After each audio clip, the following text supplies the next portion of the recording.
या भागात भारतीय शासन कायदा 1858 आणि राणीच्या जाहीरनाम्यातील तरतुदींबद्दल अभ्यास करू.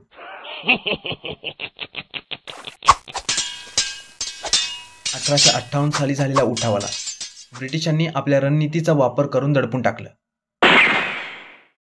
या उठावानंतर ब्रिटिश सरकारने या उठावाची कारणे शोधण्याचे काम सुरू केले होते. यानंतर ब्रिटिश सरकारच्या लक्षात आलं होतं, Bharatiya Janata British east India कंपनीच्या काम करण्याच्या पद्धतीवर नाराज होती. भारतातील सामान्य नागरिक, ब्रिटिश लष्करात काम करणारे सैनिक असो किंवा भारतीय संस्थानिक, सर्व घटकातील लोक ईस्ट इंडिया कंपनीच्या धोरणाला त्रासले होते. हे ब्रिटिश लोक आपल्याला धर्मांतर करण्यास भाग पाडतील याची भीती सामान्य नागरिकांना होती, कारण त्या कालखंडात ख्रिश्चन मिशनरी ख्रिश्चन धर्माचा प्रसार करत होते. अशा परिस्थितीत ईस्ट इंडिया कंपनी आपल्या संस्कृतीला नष्ट करण्याचे काम करत असल्याची जाणीव भारतीयांना झाली, कारण ब्रिटिशांनी विधवा पुनर्विवाह कायदा पारित केला होता.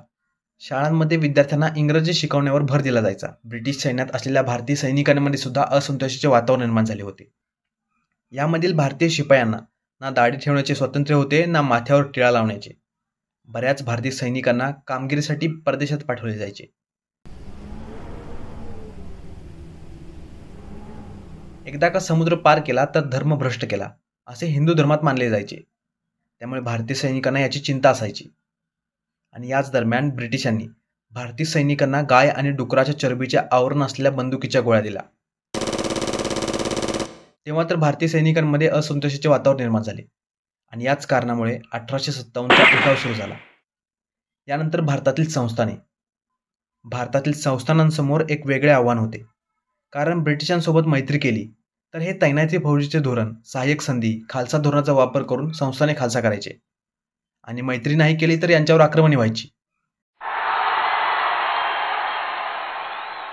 मैत्री केली तरी मार खायचाच आहे आणि नाही केली तरी.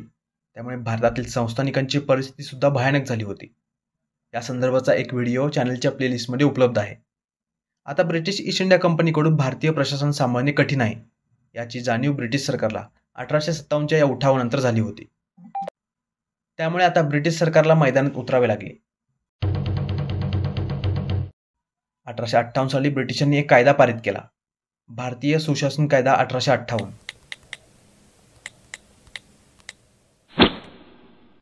ऑगस्ट 1858 मध्ये हा कायदा पार्लमेंटमधून पारित झाला आणि याचेच रूपांतर भारतीय शासन कायदा 1858 मध्ये झाले. या कायद्याद्वारे भारतातील ब्रिटिश ईस्ट इंडिया कंपनीची सत्ता संपुष्टात आली.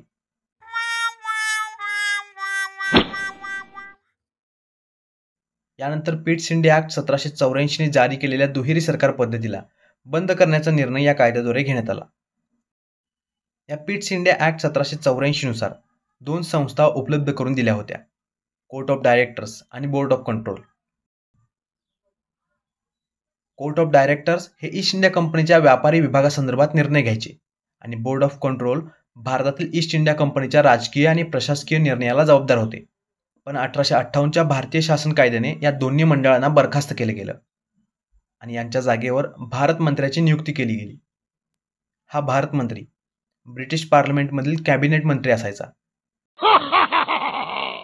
ईस्ट इंडिया कंपनीच्या बोर्ड ऑफ कंट्रोलचा प्रमुख असलेला स्टॅनले हा पहिला भारत मंत्री म्हणून निवडला गेला. या भारत मंत्र्याला प्रशासकीय कामात मदत करण्यासाठी 15 सदस्यीय सल्लागारी मंडळ नेमले गेले होते. असे पाहता भारत मंत्री सुद्धा एक राजकीय नेताच होता. ब्रिटनमधल्या सरकारमधील हा एक कॅबिनेट मंत्री असायचा. ब्रिटनमध्ये वास्तव करून भारतातील प्रशासनावर नियंत्रण ठेवण्याचे काम या भारत मंत्र्याला दिले गेले होते. यामुळे भारतात सुद्धा एक नवीन पद निर्माण केले गेले.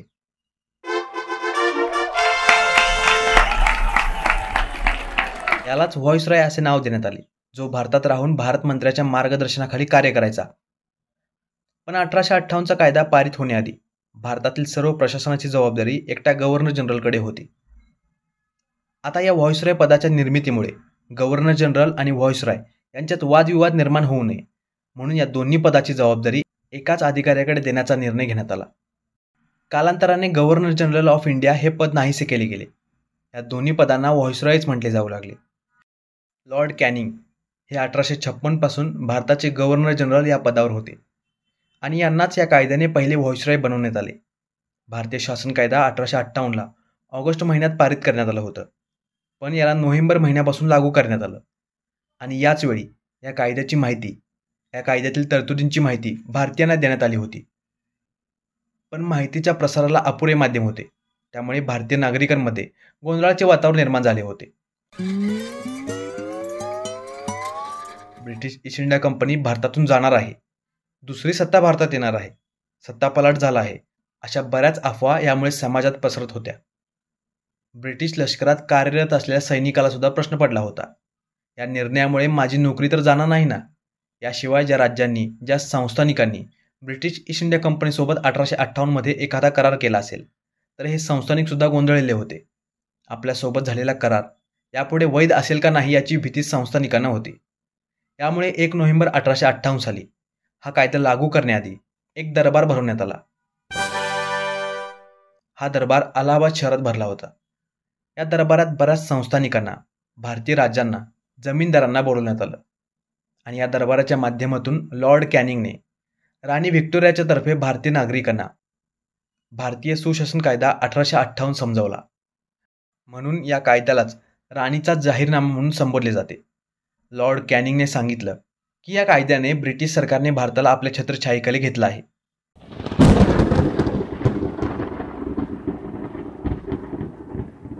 पण यावर गोंधळलेल्या भारतीय नागरिकांनी सरकारला प्रश्न केला. ब्रिटिश ईस्ट इंडिया कंपनी भारतातून निघून गेल्याने आणि भारतात ब्रिटिश सरकारचे राज्य सुरू झाल्याने आम्हा भारतीयांना याचा काय फायदा? यावर त्यांनी उत्तर दिलं.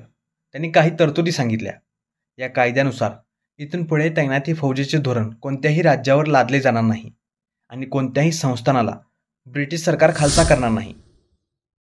या संदर्भाचे बरेच व्हिडिओ चॅनलच्या प्लेलिस्टमध्ये उपलब्ध आहेत.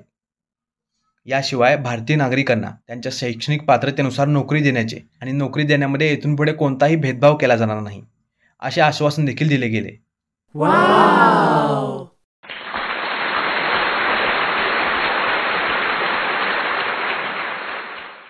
आणि जे भारतीय सैनिक याआधी ब्रिटिश ईस्ट इंडिया कंपनीच्या लष्करामध्ये नोकरी करायचे, त्यांना पुढे ब्रिटिश सरकारच्या लष्करात स्थान दिले जाणार होते.